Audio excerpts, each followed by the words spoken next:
friendship that'll never ever end.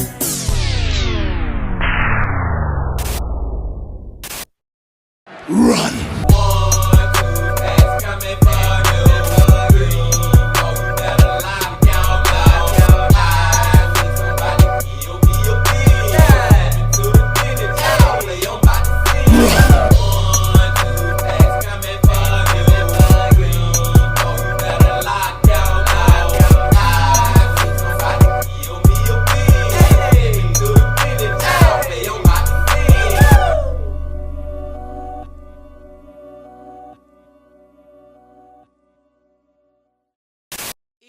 It's a beautiful day in the neighborhood. Reaction being yo 601. Jack in that neighborhood. My brothers and sisters. It is that time to get into another one of these true crime, horror, dark, deep, and mysterious what the is going on type of videos. And today, we are going back to Mike from that chapter. That chapter Wednesdays, y'all. And the title of the video is Police Discover a Horrifying Secret in Burning Garage. Now, I'm pretty sure that the horrifying secret is going to be a body, but it may be bodies. But I don't know. But we about to see. But before we see, Bean Team, y'all know what y'all got to do. Get whatever you might need. Get what you need, please. Another That Chapter Wednesday. Y'all got what y'all need. Y'all ready to go? Then let's go. Hey you, and welcome. My name is Mike, and in this old video, I have a story for you that starts out as a tragedy. Then it kind of quickly switches to a mystery, then a hunt, and a less than happy ending. And to top it off, it begins with my favorite, the stupidest idea you will ever hear. It's definitely up there. No joke in this one. Before we get into it, please subscribe to see new stories for the dark. I'm talking horror, true crime, unsolved mysteries. You can see them every week. But now, let's give it a go. Let's give it a go. And get whatever you may need. It was pretty, early in the morning on February 23rd, 2008, that 39-year-old Ari Squire was getting out of bed that morning. His still sleeping wife Denise, she slept in a separate bedroom and she was still there, sawing wood away. This was a Saturday, right? So a good time to take it handy, During the week, Ari was a co-founder, a co-partner of the small construction company in this Chicago area. So Saturday was when he could rest up after a long week and really get into his passions. See, Ari wasn't gonna have a cup of coffee and sit in front of the box. He would be out early that morning to engage folks in his passion, which was diesel trucks. Mad about them? There's a bear shit in the woods. This was Ari's time to himself. This was Ari time, when he would go out into the small garage they had in their backyard of their upscale Chicago neighborhood. Ari was well known in his own local community of the Chicago neighborhood, but even better known in the diesel community. Hey, listen, gasoline? Get out of here. Get out. We don't want to talk about that. We want to talk about Big D. Diesel time. He was a kind, likable, pretty charming guy. Always happy to help others in the community, be it local or the diesel one. If you're having problems with your truck, he'd help you fix it, give you advice. They would do these meetups where they would race and do pulling competitions and just hey, listen, talk diesel. So that morning he grabbed his cup of coffee and headed out the door into their garage to work on his white truck. Denise and Ari had been married about 14 years by this stage. They didn't have any children together. By most accounts, they seemed fairly happy together, though they sort of lived different lives. They slept in different bedrooms. They had different friends. Ari worked worked in construction as a general contractor in the area, while Denise, she was an adjunct professor at a nearby university. She herself rose that same morning about an hour or two after Ari had already headed out the door to go tinker away in his car. She'd been out the night before at an Olive Garden with her friends and she'd gotten back kinda late. So she rose bleary-eyed and not bushy-tailed, got out of bed, walked down the stairs and into the kitchen to get herself a one of them cup of joes. She wasn't really concerned that Ari wasn't around. She assumed, rightly, that, listen, he's either gone out for a drive. He was the kind of guy who'd always be doing something, so if he's not here, he's either in the garage out back or he's off driving somewhere. However, as she walked over to their drip coffee maker, what did concern her was the thick black smoke that seemed to be coming out of their garage.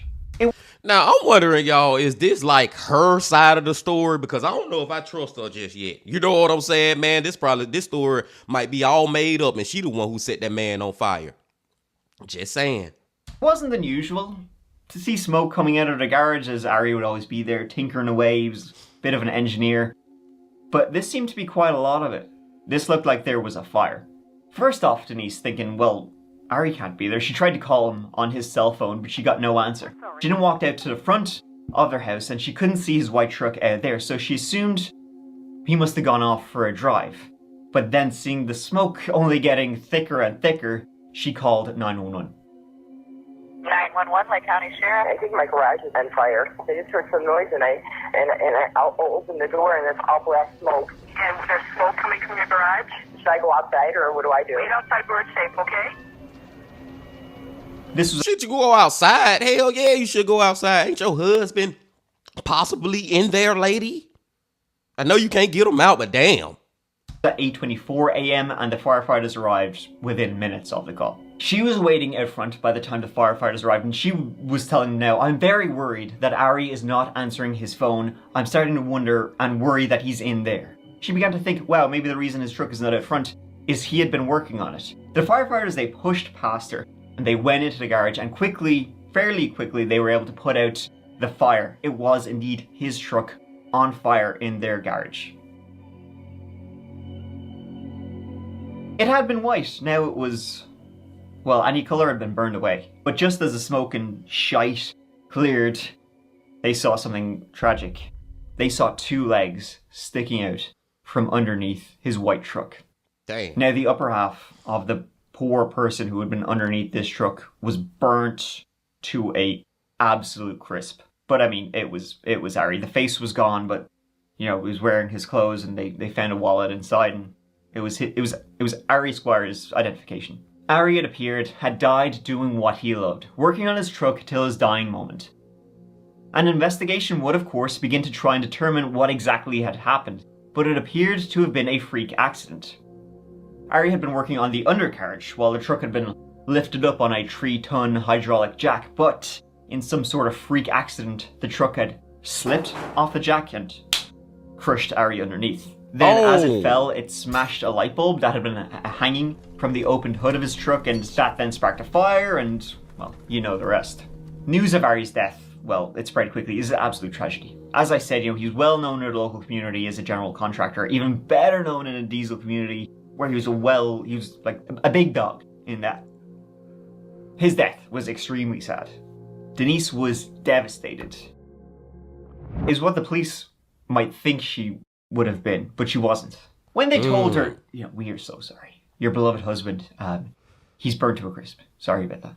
You know, she was kind of like, shit sucks. You know, everybody reacts differently to death. Some people make a joke. Some people are simply in shock. Some people laugh as soon as they hear bad news. So the police kind of put it down to that, as in, yeah, who knows how you will react, and that's kind of fine. But that usually wears off. This was going to wear those jeans all day, let me tell you. Hours and then days would pass, and she was kind of just the same. A couple of days later, they had a big old memorial for Ari Squire at a local Italian restaurant. Over 100 people attended. That's how, you know, well liked he was. And Denise was kind of just looking at her watch the whole time as if, you know, her favorite TV show was on and she was missing it. Denise and Ari's marriage seemed cold, you know, brr. It was like they were more like business partners than a loving husband and wife. The police would even note, when they were walking into the Squire home, there was not a single picture of Ari and Denise together. Wow. 0. There was only one picture of their wedding day, and it was just of Ari by himself wearing his, like, tuxedo. Ari was also deeply in debt at the time of his death. Before he, you know, co-owned this construction contractor company, he had been the owner of a home healthcare company, which was being accused of $2 million in Medicare fraud. He was currently, like, on trial for that, and that had absolutely drained the Squires, him and Denise's bank account. They had paid over $200,000 like during the course of the trial, and it seemed like they were going to settle in the end, which would mean Ari and Denise had to pay another $200,000. Due to this, Ari was on house arrest. He could only leave the home for work and just, other essentials. His current company, the construction contractor company, it was an abject failure. They were getting shite work, and they were even getting shiter pay. And Ari was also deeply in debt because he had bought a condo complex down in Florida that just seemed to be a money sink. Money was going in, but nothing was coming out. According to Denise, it was all down to Ari. He was a black hole in their bank account. So if their marriage was a business arrangement more than a loving marriage, and they were more like business partners, that's the worst kind of business partner you can have. That's a very bad business arrangement, and anybody would probably tell you, cut your losses. So, yeah, I think I already know where Mike finna go, y'all. I think he about to bring out the life insurance dance. Like, I think that lady killed Ari so she can get his life insurance because they were so far in debt. She didn't love him. They was freaking bedding partners / roommates, you know what I'm saying? Sleeping in 2 separate bedrooms. I think she staged that death. She the one who pulled that truck off that hydraulic what's the word? Hydraulic lift. Let's see. I hear you're barking, big dog. The police said to Denise, does Ari happen to have a life insurance policy by any chance? Denise says, oh, couldn't tell you. The police went to the insurance company and they could tell them. I knew it! $5 million, and Denise Squire was listed as the sole beneficiary.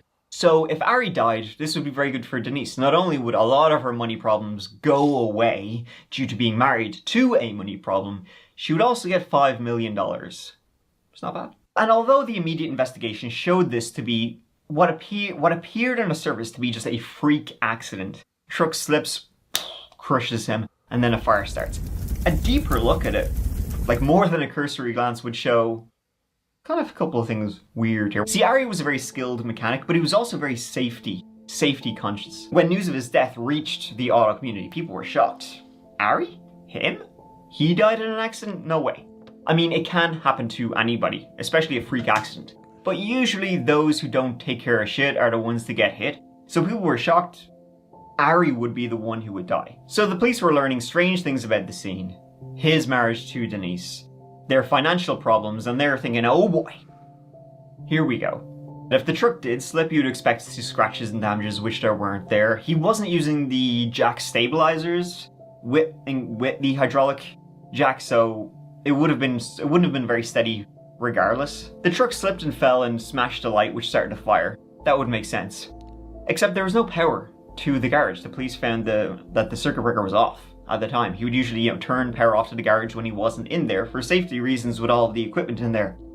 So how would the light have been on to start a fire in the first place? The front wheels of the truck had been removed when it seemed like what he had been in there working on was just changing the oil filter. And Ari's body had cardboard on top of it, which was odd. Usually it might be under you, against the concrete or whatever. And his body was doused in some kind of fuel. They couldn't exactly tell what it was, but that seemed to ignite his body. And it seemed like a lot more than maybe something just spilled out of his truck and onto him.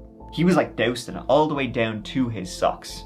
It seemed pretty clear to the police that this was a staged scene and likely Ari was dead before his body was placed there and he was set on fire. Baby, we got a murder. Maybe more than one, because investigators would soon learn of another incident, like in a neighboring part of the city, which at the time seemed unconnected but would quickly link back to Ari Squire's death. See, the morning of Ari's death, that same Saturday, a woman was concerned about her son. She was worried he could be missing.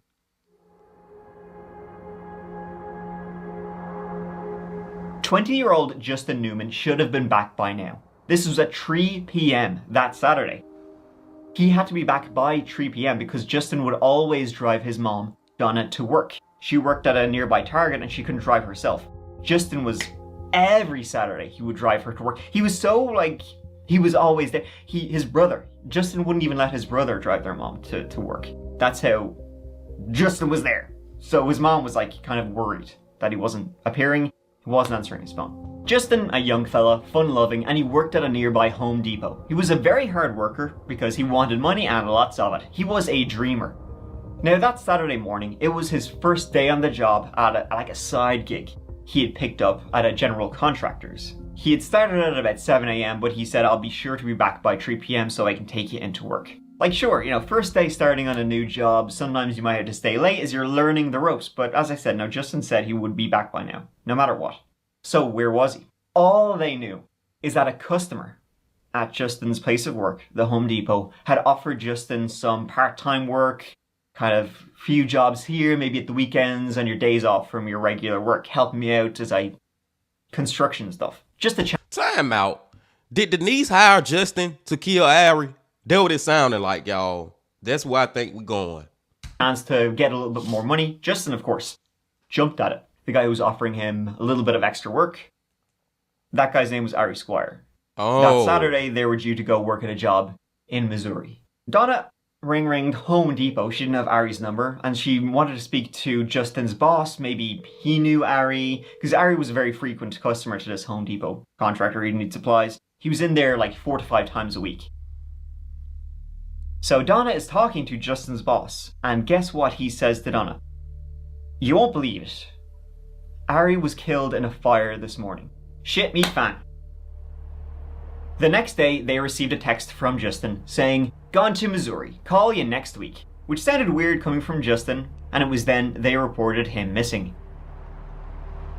Now, was he... I'm lost now, y'all. I ain't gonna lie, because I thought she was the one who hired Justin to be a hitman, but come to find out, Ari hired him. So, why would Denise kill him too? I don't know, y'all. Let's just find out. Involved in the fire? Was he in trouble? Was he in Missouri? Had he been in cahoots with somebody who would benefit, like Denise, and then murdered Ari and then gone on the run? In the meantime, Denise was trying to have Ari's body cremated ASAP, but the medical examiner refused to release Ari's body. Because he couldn't be sure that that was actually Ari Squire. The body wore Ari's clothing, right down to the socks. It had Ari's wallet in the pocket with his identification, but the dental records weren't coming up at all. So then the examiner noted in Ari Squire's medical history that he had broken his arm, like a good few years before all this. So he was like, well, a broken arm will still show up. Even if it's years old and is properly healed, you'll still see it. So he did an x-ray of Ari's arm. That had never been broken in his life. The police had a link between a dead, possibly Ari, and a missing Justin. Justin was supposed to show up at his first day at his new job at Ari's home, and then suddenly Ari is dead. But is that Ari? And where is either of them? So the cops went to the Home Depot where Justin worked, and Ari was a frequent customer. Did anyone else note their interactions? Anything weird? Well, there they met another customer who also had a weird story about Ari. His name was Sandy, and he was a carpenter, and he had a story quite similar to Justin's. He would be in there all the time, and he kind of sort of knew Ari, had spoken to him a good few times, and Ari had offered Sandy, the Sandy character, an incredible, mind-blowing salary if Sandy would quit and come work for Ari. Sandy says, well, shucks, how about a hell yeah? Sandy then was given an application form by Ari Squire to fill out, for this job. Usually you job application form, you got your work history, your references, your education, your whatever. This application was a little bit different. Eye color, shoe size, waist size, piercings, tattoos, how many, where are they? It was more like for a modeling job, not a general contractor's job. The medical examiner, who was still not releasing Ari Squire's body, would say, no, this is not the body of a almost 40-year-old man. Ari Squire was 39. This is like the body of a 20-year-old. So as you can see, things are starting to fall into place now. And then Ari's partner at his construction firm would tell the police, a couple of years ago, Ari said something kind of a real knee slapper. He said something pretty funny. He said, you know what, one day I would love to have a dead body that I could just, plant there and burn it up. And then I would take that person's identity and it would be a fresh start. Start anew. New start for the Squire. God damn, y'all. I'm thinking Ari the victim, and come to find out he the freaking murderer. You know what I'm saying? I'm putting it all on his wife, and he involved in it. And now I'm not even sure that his wife is involved in it. She may have known nothing about this. He may have been the one trying to get the life insurance. But I don't know, though. I don't know, because Ari's supposed to be dead, right? So the wife would be the one who be the beneficiary of the life insurance. So maybe they plotted this all together to get the $5 million. Then they won't split it up 2.5, 2.5. I've been wrong before, but hey, I've been wrong before on this one, but I think that is it, y'all. Justin said they were due to work in Missouri, so the police began looking in St. Louis. And by chance, a patrolman saw a crooked plate on a car. Running the registration, it linked back to Justin Newman. It was parked outside a hotel, and going in, they were told, Justin Newman, he's staying in room 133. Police got the team together, they got all their firearms, and they readied up right outside room 133 in tactical positions. They knocked on the door, and they announced themselves, and they said, Justin Newman, are you in there? They got no answer. They then got the master key for this room and they opened it. The door was still on the chain. They tried to peek in, shouting for Justin Newman to come out, when all of a sudden, they heard a single gunshot. Oh! They all ducked for cover, but eventually, making their way into that room, they saw a body lying on the bed. It was the body of Ari Squire with a single gunshot wound to the head. Ari Squire had been hiding in this hotel room the entire time. And now his body was right there.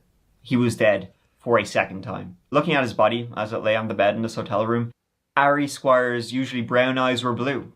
He'd been wearing contact lenses to look like Justin Newman. Wow. Denise and Ari had been emailing the entire time. They were both in on it, trying to get away from the burden of their bills. They were just waiting for the life insurance check, and together they would ride off into the sunset. This had been something Ari had been planning for a while. First with Sandy, who looked like, yeah, as you can see, remarkably like Ari, then with Justin. Ari even got the contact lenses, the Just for Men, everything, to try and look 15 years younger. Can't imagine it worked. Justin was a lot younger than Ari, but he was closer to Ari in size. So that morning, Ari lured Justin over, knocked him out with chloroform, put him under his white truck, set him on fire. Then he was going to assume Justin's identity. He put in contact lenses so his eyes would be blue like Justin's, and he took off in Justin's car going to St. Louis. Denise would later say, she thought the emails that Ari was sending her while he was on the run, she thought, oh, he's dead though. She thought these were like previously scheduled emails before he died. So that's why he was asking for things after his own death about, like, how's my funeral? And did you burn my body yet? It was a very sad end for Justin Newman, who's just trying to make a little bit of extra money, working an extra job, and he was so excited to start. Sandy, the carpenter, he had nearly taken Justin's place, as Ari had offered him the job before he offered it to Justin Newman, but Sandy had slept in when he was supposed to go to Ari's, so he dodged a bullet, quite literally. Denise was never charged with any crime. The insurance company, they refused to pay out the policy as, well, Ari, self-inflicted. And to date, she still lives in that exact same house where she doesn't, wink wink, know her husband burned a young fella to death so he could take his place, and together they could start a brand new life. It's still weird that Denise was never charged with anything. Her attorney would claim the lie detector tests the police made her do showed she was never aware of her husband's plan to murder somebody and then switch identities. But I mean, that don't really, as we've seen before, that passing or failing a lie detector test doesn't mean much.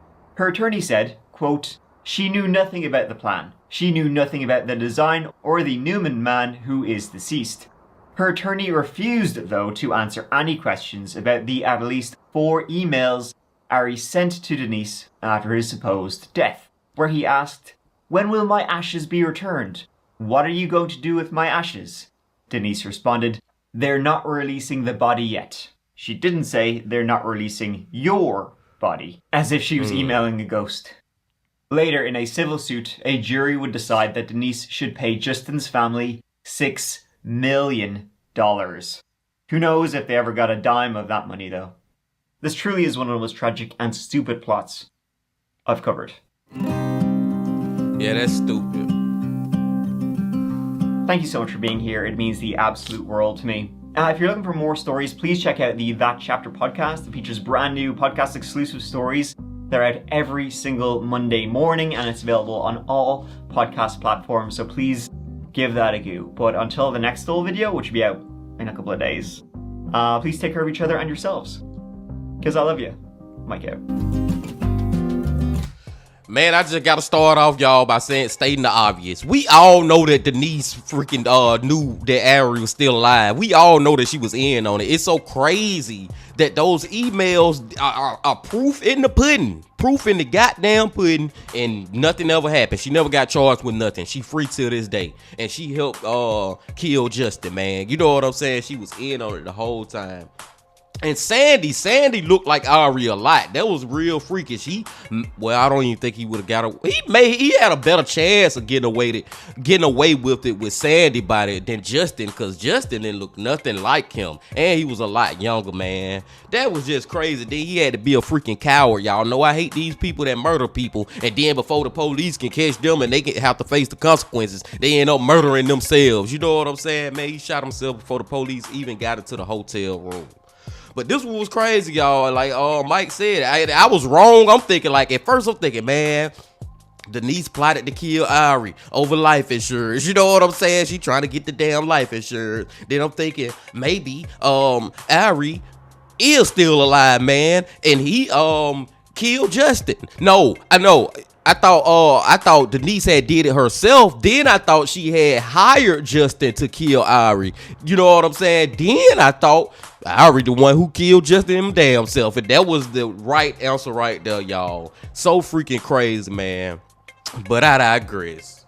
I'm gonna go let y'all go. This was a shorter video from Mike today, y'all. But I appreciate y'all coming on back as always. And before y'all leave, just please hit that like button, comment, subscribe, and do all that if you ain't did that yet. And come on back tomorrow. I don't know where we gonna go, but we gonna go. And until then, my friends, also remember this. Love, peace, and happiness. Stay safe. Don't stop. Keep going. Yeah.